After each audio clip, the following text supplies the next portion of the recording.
আসসালামু আলাইকুম। আজকে আমাদের টপিক ছিল হচ্ছে চার্জিং ইরোড ধরনের যত ধরনের সমস্যা আছে সেটা নিয়ে আমরা তোমার বুঝাইলাম। তো এখানে প্রশ্ন ছিল যে যদি আমাদের এই রেজিস্টার দেখা গেল এই দুইটা ডিভাইডারের মাঝখানের যে লাইন এটা আমাদের কোথায় যায়, সবাই বলেন, জোরে বলেন, কোথায় যায়? সিপিইউতে। আর ইনপুট আসে কোথা থেকে? পাওয়ার আইসি থেকে। এখন এই পাওয়ার আইসি ইনপুট ঠিক আছে কিনা আমরা জিআর চেক দিলে পাই। জি। আবার সিপিইউ তে ঠিক আছে কিনা আমরা যদি ভোল্টেজ নাও দেই জিআর চেক দিলে পাই। জি। এখন কথা হচ্ছে জিআর চেক দেওয়ার জন্য কি আমার এই এনটিসি রেজিস্টার খুলতে হবে কিনা? জি। নাহলে রেজিস্টারের ভ্যালু চলে আসতে পারে না? জি জি। আসবে না, কারণ হচ্ছে কি এটা রেজিস্টারের ভ্যালু অনেক হাই, 80 90 70 100। হ্যাঁ জি। বুঝছেন? জি। আচ্ছা, এনটিসি মানে কি জানেন? Negative temperature coefficient.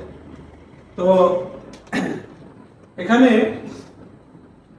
আমরা এখন প্র্যাকটিক্যাল একটা চেক দেব যে যে ভোল্টেজগুলো আমাদের আসছিল সেই সেই ভোল্টেজগুলো। কোনো প্রশ্ন আছে কারো? না। প্রশ্ন থাকলে করতে পারেন। এত কম স্টুডেন্টের মধ্যে কাজ শেখার মজাই আছে এইটা। এই যে ক্লোজলি বসায় আছে সুন্দরভাবে বুঝাইতেছে, মানে কি কোলে বসে ভাত খাওয়ানোর মতো। জি স্যার। বিশ্বাস করেন এটা? জি। আর ওই জায়গায় যদি সিরিয়ালে 5টা প্রশ্ন করতে আর 2টা প্রশ্ন আসতে আসতে সিরিয়াল যাওয়া লাগে, জি এরকম সিচুয়েশন আমরা কাজ শিখছি। এখন দেখেন আমরা এনে ইনপুট করছি, এই যে আমার এই জায়গায় যদি ভোল্টেজ বাইরে যায় তাহলে টেম্পারেচার কি আসবে? লো। লো। আর যদি ভোল্টেজ কমে যায় তাহলে টেম্পারেচার কি আসবে? হাই। তাহলে এখন আমাদের ফার্স্টে চার্জিং পোর্ট লাগানোর পরে কোনটা চেক দিতে হবে? আগে ফার্স্টে 1.8 নাকি 1.5? হ্যাঁ 1.8। তাহলে ফার্স্টে আমরা চেক দিয়ে দেখি আমাদের 1.8 আসে কিনা। এই যে ইনপুট দিলাম, তার সাথে সাথে আমাদের রেজিস্টার কোন মাথায় আসবে? এই মাথায় না? নিয়ম অনুযায়ী জি জি। এই মাথায় আসবে। আমরা জুম করি, 1.7 থেকে 1.8 আসার কথা, দেখি আমরা পাই কিনা। দেখেন তো আসছে কিনা? আসছে। এখন এই জায়গায় শর্ত ছিল কত থেকে কত আসবে? 0.5 থেকে কত?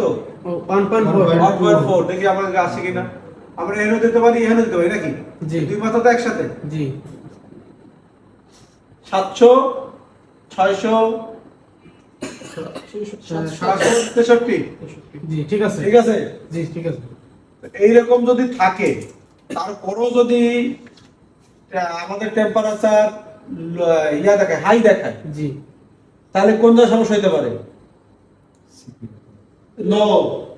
এখানে মনে করেন আমাদের ভোল্টেজ পাইছি 0.5 পাইছি, জি। 0.7 পাইছি, কিন্তু তারপর আমার টেম্পারেচার হাই আসতেছে। রিবন রেগুলেট হতে পারে। তাহলে এই ভোল্টেজটা আমাদের বোর্ড পর্যন্ত না গেলে, জি। ভোল্টেজ না গেলে কি আসবে?